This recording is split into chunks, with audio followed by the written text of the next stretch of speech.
নমস্কার বন্ধুরা, হিন্দু পৌরাণিক কথা চ্যানেলে সকলকে জানাই স্বাগতম।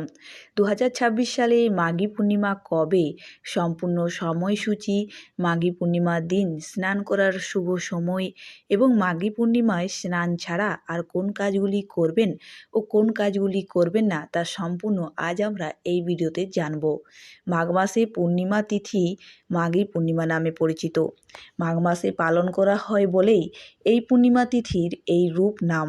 হিন্দু শাস্ত্রের প্রত্যেক অমাবস্যা ও পূর্ণিমা তিথির বিশেষ গুরুত্ব রয়েছে।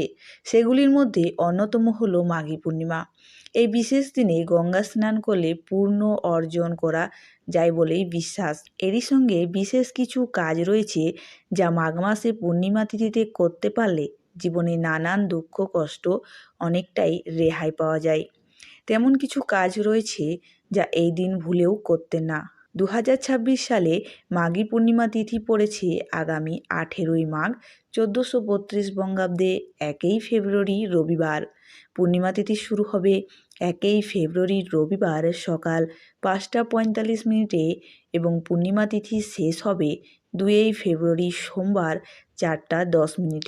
1 ফেব্রুয়ারি মাঘী পূর্ণিমা পালিত হবে। মাঘী পূর্ণিমার দিন স্নান করার শুভ সময়। মাঘী পূর্ণিমা তিথি থাকাকালীন যে কোনো সময়ে স্নান করা যেতে পারে, তবে যেহেতু পূর্ণিমা তিথিতে স্নান করছেন তাই আকাশে চাঁদের আলো থাকাকালীনই স্নান করলে বিশেষ ফলপ্রাপ্তি ঘটতে পারে বলেই বিশ্বাস। তবে সেটি সম্ভব না হলে সকালের দিকে স্নান করলেও কোনো ক্ষতি নেই। তো চলুন এবারে জেনে নেওয়া যাক মাঘী পূর্ণিমায় স্নান ছাড়া আর কোন কোন কাজগুলি করবেন। যে কোনো পূর্ণিমা তিথিতে লক্ষ্মী বিষ্ণুকে যুগলে পুজো করার বিশেষ মাহাত্ম্য রয়েছে। এর ফলে দাম্পত্য জীবনের মধুরতা বৃদ্ধি পায়। মাঘ মাসের পূর্ণিমার দিন সন্ধ্যায় বিষ্ণু ও লক্ষ্মীর সামনে একটি ঘিয়ের প্রদীপ জ্বালান। তারপর তাদের হলুদ রঙের ফুল ও মিষ্টি নিবেদন করুন। খুব ভালো ফল পাবেন।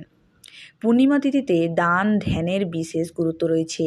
এদিন শুদ্ধ মনে ঘি, গুড়, শীতের পোশাক, গম, চাল ও ফলমূল দান করতে পারেন। তবে সাধ্যের বাইরে গিয়ে কিছু করার দরকার নেই। সাধ্যমতো যেটুকু পারবেন শুদ্ধ মনে সেটুকু করলেই ঈশ্বর সন্তুষ্ট হবেন। আত্মবিশ্বাস বাড়ানোর লক্ষ্যে পূর্ণিমার দিন সকালে ঘুম থেকে উঠে স্নানের পর সূর্যকে জল অর্পণ করুন। এই সময় সূর্য মন্ত্র বা গায়ত্রী মন্ত্র জপ করতে হবে। তো চলুন এবার জেনে নেওয়া যাক মাঘী পূর্ণিমায় কোন কাজগুলি করা নিষিদ্ধ। বিশেষ এই তিথিতে কারোর সঙ্গে ঝগড়া ঝামেলায় জড়াবেন না। বাড়িতে হোক বা বাইরে এই দিন কোনো প্রকার অশান্তি করা এড়িয়ে চলুন। মাঘী পূর্ণিমার দিন কালো রঙের জামা পরা নিষিদ্ধ।